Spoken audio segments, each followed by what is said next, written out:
So I attack them with psychic violence. And that's not even done consciously. And by psychic, I mean throwing my words, my anger, my disgust at them. I want to take back the levers of power. I want to restore sanity and decency. I cannot look at a photograph of Bill Gates, okay? I mean, I know who they are. It's like serial killers running free with TV everywhere saying they're superheroes. I mean, I want it to stop. And I've got to find a balance because my rage and my focus is why we've been so successful. But at the same time, it's not good. This is not an act. I feel like right now I could take on like 10 people. I mean, you know that feeling. I mean, I am just viciously angry, viciously disgusted, and viciously tired of the pig people that run our society. And I'm angry, too, that I have to put myself in danger fighting them. I wish more people just wake up. We could sweep these people aside. I'm angry. And you've got to get angry, too, and then take action. Richard in Kansas, thanks for holding.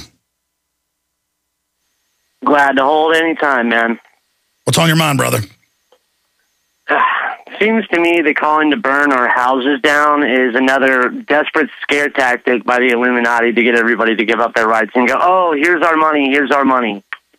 Well, it shows what scum they are. I mean, do they think when they're already doing it? Everybody, look, I get my hair cut and hear the woman 3 things down saying global warming's all a fraud and all the women agreeing. You know, and I get my hair cut at a trendy place just because it's by my house. The point is that people are waking up. They're buying 5 million guns a month. I just want to make sure everybody knows who the enemy is. So we don't all just fight with each other. Bunch of whites and blacks killing each other or Hispanics and killing each other. It's all bull. You see what I'm saying? Exactly. People need to let things like race and religion, social status, these kind of walls need to just be dropped. These are curves that are about a ½ inch high that only a person dragging their feet could not step above at this point. I think they're miscalculating with all these calls for violence against us, or I guess they're trying to get hyped up to do it.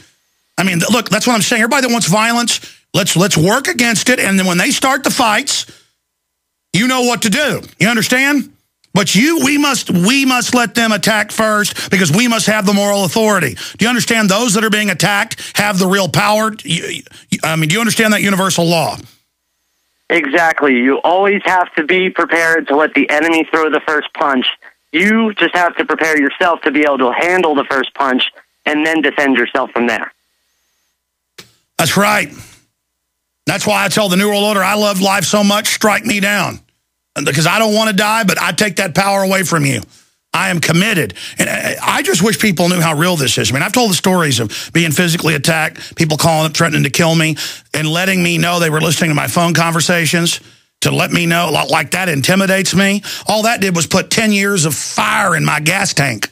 You know, the point is, the general public listening, I want you to understand something. This is real. I've talked to high-level people in Fox News who are convinced and they know Breitbart was killed, but they're too cowardly to report it, okay? This is real, folks. This is real. This is real. We have stinking criminals in the White House, stinking criminals over the Justice Department, stinking criminals in the CIA, not everybody under them, but at the top, our country has been hijacked. Anything else? Basically, that to the same people that you're addressing, to everyone that's listening, prepare yourself for the big punch. The right cross is coming. Just be ready to take it and be ready to hit them back as hard as they hit you. Or to step out of the way and karate chop them right in the neck in the info war. We'll be right back. Stay with us. Thank you so much for joining us. The director of Farmageddon, Kristin Canty, is our guest, and she's also joined us with Linda Faillace, who has been a victim of the establishment persecution for her evil farming activities. But the point is, we're told, get sustainable, get back to the land. But then there's a massive rural council, federal, state governments harassing people, can't have gardens in your yard, even on your own property, can't have chickens in the country, zoning, total control, animal ID, premises ID. This film is so professional. Farmageddon, and it goes over all this information. It is available at Infowars.com, and it's won a lot of awards. The LA Times called it an eye-popping wake-up call. Kristin, tell us about the film, why you decided to make it, break down some of the most important points, and then introduce us to the author you've gone on with us, who has been persecuted and is similar to the stories that are in your film. Thank you. I made the film because I found out about the farm raids. I met people from the Farm to Consumer Legal Defense Fund, and they asked me to have a fundraiser for them. I didn't know what they did, and when I researched it, I found out that they were defending all these farmers for free that had been raided. And so I researched all the raids and just got really angry about it, that these people were just trying to supply food for their neighbors. People were forming co-ops in order to get food from their neighbors, in order to get food from neighboring farms. Humans were going back to normal human activity, and the big corporations don't like that. And the government was raiding them for it. So I decided to make a movie about it. Well, it's an incredible film, and it's so well done. How long did it take you to make it? It's being very well received. It's a great tool to show the coordinated mafia attacks on farming communities. And then why do you think the system is so upset about evil people farming? It took me about 2.5 years to make, and basically the answer that the government will give you, the answer that, I was very grateful when government officials did speak on my film because it was very hard to get them to speak, and the answer that they'll give you always is it's in the name of food safety, to keep us safe. And so Linda will tell you her story, and she was raided and her sheep were killed, and it also in the name of food safety. And let's go to Linda. Linda, tell us your story that you then put in your book, Mad Sheep, author of Mad Sheep. Thanks, Alex. What happened with us is that we had a family farm. It's called Three Shepherds in honor of our 3 children because each of our children were very involved with the farm. And we worked closely with the USDA, imported sheep from Belgium and the Netherlands, went through all the hoops that we had to jump through. We had 2 months of quarantine over in Europe, a month quarantine here in the United States, that all the sheep passed with flying colors. 2 years after the animals were here, they were all settled, and we had lots of lambs on the ground. They were doing well. We had a thriving business. USDA shows up at our farm and says that they were concerned that because our sheep came from Europe, they could be susceptible to mad cow disease. Even though there's no sheep in the world that's ever had mad cow disease. My husband and I and the children lived in England for 3 years, and I worked with a professor, Eric Lamming, who set public policy for mad cow disease. So it was something I was very familiar with. My husband has a PhD in animal science. So we approached everything from a very scientific perspective. And we kept telling USDA there's nothing wrong with our sheep. We offered all sorts of options. After this had gone on for 2 years, we said, okay, take the originals and test them. If they all test negative, let us keep the offspring.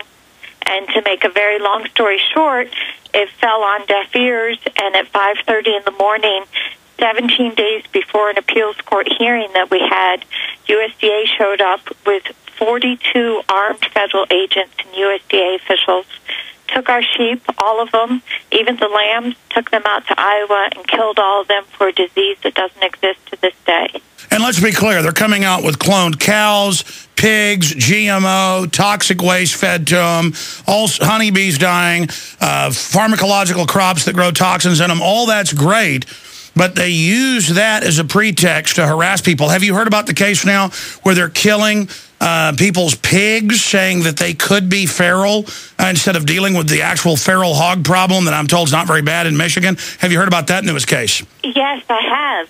And there's been, they're forcing the farmers to kill pigs.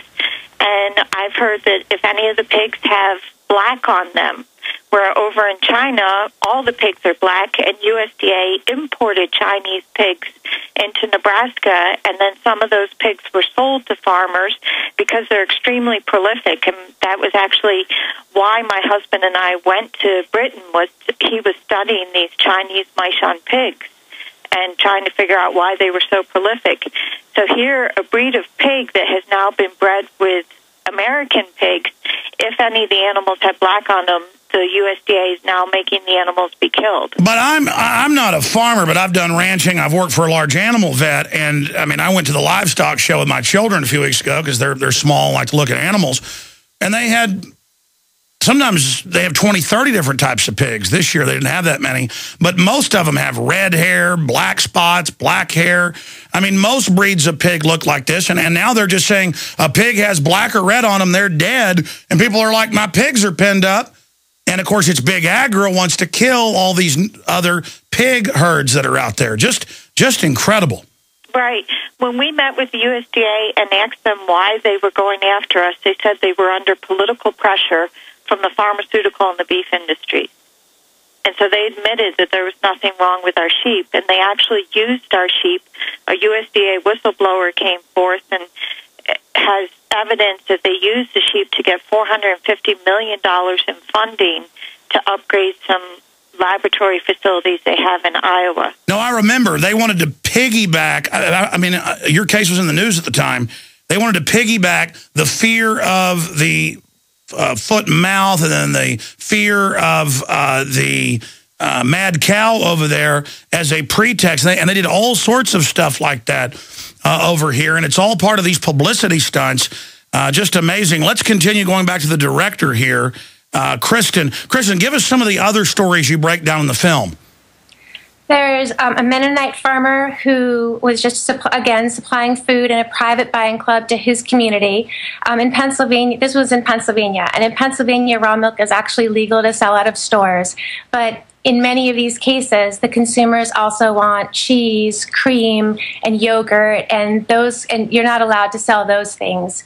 And let's be clear, Whole Foods, 2 miles from me, sells raw milk-made cheese, and as long as it's from bigger firms and go through the elitist stuff, it's okay. But how dare these Amish or Mennonites, though, do it? It's very, I mean, how dare you have that delicious cheese? Raw cheese has to be aged over 60 days, and but some people want the choice of having the other raw cheeses that aren't aged over 60 days, and the raw yogurt and the cream, and that's all not legal in the eyes of, I don't think there's any state government that allows the raw yogurt and the raw cream. So they formed a private buying club so that they could purchase directly from this farmer. And at first, the Pennsylvania Department of Agriculture said that this was okay. And then, as in the other cases, as it became more popular or as someone else took charge, they didn't like it anymore, and so they raided this farmer, took away $60,000 worth of his milking equipment, took away all of the food, and let it rot, and terrorized the farmer and his children. So just outrageous, and yes. But it's so prolific. What do you guys think of the latest case of the gentleman who'd had chickens for over a decade, was popular in the community? The town had expanded, and they told him you can't have chickens. They wanted his land for a green space, and they blew his house up. Looks like they killed him, and they won't. And they tell our reporters they can't film or even film the city building, and that there's no First Amendment in that town in Georgia, there in Roswell, Georgia. Yeah, I think that chicken farmer killed himself. And well, no, the police say he did. Oh, okay. I mean, I don't just believe Boss Hogg when they tell me something. This is happening more and more often where, the USDA just said that they wanted the large chicken processing plants to regulate themselves.